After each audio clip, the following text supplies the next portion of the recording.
last week, I had the great pleasure of having Academy Award-winning director Oliver Stone and historian Peter Kuznick on the show. They were here to talk about their new Showtime series and book called The Untold History of the United States. But the part you didn't see is the discussion we had after that interview, in which I got their opinion on Obama's policies, the current state of play in the United States. Take a look.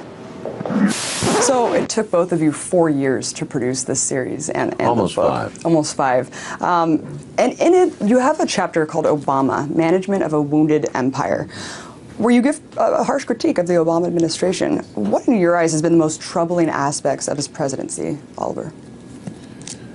Well, I think that under the disguise of a sheep's clothing, he's been a wolf. That because the nightmare of the Bush presidency that preceded him, people forgave him a lot. He was a great hope for change. The color of his skin, the upbringing, the internationalism, the globalism seemed all evident. And he's an intelligent man. But he has taken all the Bush changes and he's basically put them into the establishment. He's codified them. That's what's sad. So we're going into a second administration that is living outside the law and does not respect the law as a foundation of our system. And he is a constitutional lawyer. You know, without the law, it's the law of the jungle. They say Nuremberg existed for a reason and there was a reason to have trials. There's a reason for a due process, habeas corpus, they call it in the United States. Do you agree? I agree totally. Yeah. If you look at his domestic policy, he didn't break with the Wall Street friendly policies of the Bush administration. If you look at his transparency, he claimed to be the transparency president when he was running for office. There hasn't been transparency. We've been actually classifying more documents under Obama than we did under Bush. All previous presidents between 1917 and 2008 indicted 3 people total under the Espionage Act. Obama has already indicted 6 people under the Espionage Act. The surveillance hasn't stopped. And the incarcerations without bringing people to trial hasn't stopped. So those policies have continued. And then the war policies and the militarization policies, we maintain that. We're fighting wars now in Yemen, Afghanistan. We're talking about keeping troops in Afghanistan. We haven't cut back on the things that we all found so odious about the Bush administration, and Obama has added some of his own. The drones policy, Obama had more drone attacks in his first 8 months than Bush had his entire presidency. And these are a very, very dubious international legality. And Peter's more hopeful on the second term that there would be some more flexibility. We hope so, but there is a system in place that is enormous, the Pentagon system. Yeah, it almost seems like he took the odious CIA policies and just branded them. So it's now acceptable that the assassinations, the extrajudicial judge, jury, executioner of people without due process. It's fascinating. I mean, we complained during the Bush years that Bush was actually conducting surveillance without judicial review. Surveillance. Obama's killing people, targeted assassinations without judicial review. That to us is obviously much more serious. Absolutely. And to the history, you cover Pearl Harbor, which of course led to the internment of Japanese American citizens. I don't think a lot of people really acknowledge that, once again, an underreported aspect of really what that meant. When you look at the surveillance grid in America today, it almost seems like it is an open-air internment camp where they don't need to intern people anymore because we have this grid set up in place. What do you guys think about that? The U.S. government now intercepts more than 1.7 billion messages a day from American citizens. 1.7 billion. That's email, that's telephone calls, that's other forms of communication. Can you imagine that? 1.7 billion? We've got this apparatus set up now with hundreds and hundreds of thousands of people, over 1 million people with top security clearances. We've created this kind of nightmarish state. This is a 1984 kind of state in many ways. We say, well, Obama's trustworthy. 5 million clearances, 1 million top security clearances. That's a pretty heavy number. In other words, we are living in a fishbowl, and I think the sad part is that kids, the younger people, accept it. They're used to invade. They don't say, well, you know, and it's true. I mean, how can we follow the lives of everybody? But the truth is that we're all ultimately watching ourselves. It is an Orwellian state. It may not be oppressive on the surface, but in our hearts we have to have a certain. There's no place to hide. There's really no place to hide. Some part of you is going to end up in a database somewhere. And it can become oppressive on the surface. One of the things we feared after 9/11 was that if there was a second terrorist attack like 9/11, the Constitution would be gone. I mean, the crackdown would be so egregious at that point. And there's still this obsessive fear. The United States fears things. We fear the rest of the world. We spend as much money on our military security intelligence as the rest of the world combined. You know, do we have enemies? Are we really so threatened? Do we really need this anymore? Is that what our priorities should be? And we think not. We want to turn that around. Yeah, the evisceration of the rule of law, especially, you know, most notably the National Defense Authorization Act, which eradicates due process and our basic fundamental freedom in this country. I wanted to also bring up another interesting point that really struck me in the film series, which was the kamikaze pilots who, you know, they were brave. They were considered, it was the bravest act that you could do. And then I can't help but think of suicide bombers today, and, you know, Bill Maher, he goes out and loses his show for saying these people are brave. And then you have people like Ron Paul get up there and talk about blowback as a reality, and he's ridiculed. I mean, how did we get here where the discourse is just so dumbed down, where we can't even acknowledge obvious truths such as that? Primitive discourse. Yeah. There's been a blind worship of the military and patriotism, jingoism it used to be called.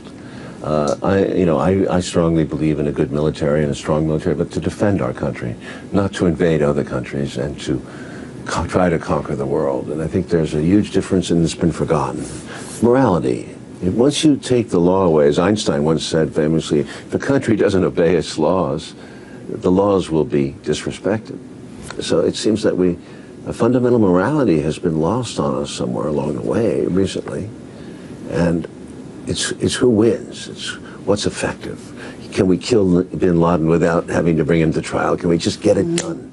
And that get it done mentality justifies the ends, and that's where countries go wrong and people go wrong. All our lives are moral equations. Does the end justify the means? No, it never did. And the other side of what you're asking is about the constraints upon political discourse in this country. Why are people so uninformed? That's what we're trying to deal with in this series. If people don't understand their history, then they don't have any vision of the future and what's possible. If they think that what exists now, this tyranny of now, is all that is possible, then they can't dream about the future. They can't imagine a future that's different from the present. That's why we're saying people have to understand their past, because if you understand the past, if you study the past the way we're presenting it, then you can envision a future that's actually very, very different. And we've come very close on many occasions to going a very different direction in the future. We came very close in 1944, 1945, to avoiding the atomic bombing and potentially maybe not having the kind of Cold War that we had. We came very close in 1953 upon Stalin's death to ending the Cold War. We came close in 1963 when Kennedy was assassinated to ending the war in Vietnam, ending the Cold War, having a very different direction. The early Carter years, again, was a possibility of a different direction. And at the end of the Cold War in 1989, Gorbachev was reaching out to Bush. Did Bush take that olive branch that Gorbachev was giving him? No. Very much different. What do we do instead? We applaud the Soviets for not invading when countries were liberating themselves from the Soviet Union, and then we immediately go and we invade Panama, and then we invade Iraq. And so we're saying that's great. That's great that you show restraint, but we're not going to, because we're the hegemon. As Madeleine Albright, Secretary of State under Clinton, says, if the United States if we use force, it's because we're the United States of America. We're the indispensable nation, she said.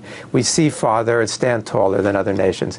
That's the attitude that Oliver and I are challenging, the sense of American exceptionalism. The United States is the city upon the hill, God's gift to humanity. If we do it, it's right, and that's not acceptable. It's very funny because we go from, the book has been out a few weeks. The series has been playing for the 5th week now, and it will be 10 weeks in all. We go to TV shows, and we sit in these beautiful sets, and they're always rushing and they got news here, they got news in Gaza, they got Petraeus, they got Obama.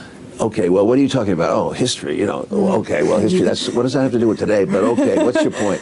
So you sit there very patiently, and it's very bizarre to me. I don't know about you, but, well, honey, the past is prologue. This has all happened before. Right. All you're running around, all you're being busy, your ratings. This is history. It happened before. And if you're smart, you'll see it all perhaps more calmly, and you won't overreact to these situations. It's the United States of amnesia, as Gore Vidal said. And of course, if we don't understand history, we are doomed to repeat it as we are time and time You could also again. argue that that media is driven by dollars, the greed. You know, we're going back to our Wall Street theme is, you know, you have a show and it's not really a news show because it's really about ratings. It's how many people watch it. And the only way you can get that going is with a lot of speed and a lot of zoom and a lot of fancy sets, and people watch, and then keep it moving. Don't think, keep it moving. That's why it's so nice to do a show like this where we can actually discuss the issues in a little more depth, a little more critically. But if you both were to make a film about this generation right now, what's one facet that you think is the most underreported or misrepresented? I don't know about the younger generation. I have 3 children. I think that it's an eternal story to some degree. I think people, no matter what their fashions and they do have a similar morality and consciousness, and patterns reemerge again and again. The young man, the young woman wants to make a way in the world, and they go about it, and it's not that far off than what we went through. So I believe in cyclical history, and I believe that my children are going through what I went through and what my father and mother went through too. I think I always look for those patterns first, before the superficiality set in. I find with my students, and I deal with the kids that age all the time, college students and graduate students, and they care really passionately about what's going on in the world. They're all doing lots of volunteer work. What I found in this generation, unlike Oliver and my generation, is that they treat the symptoms.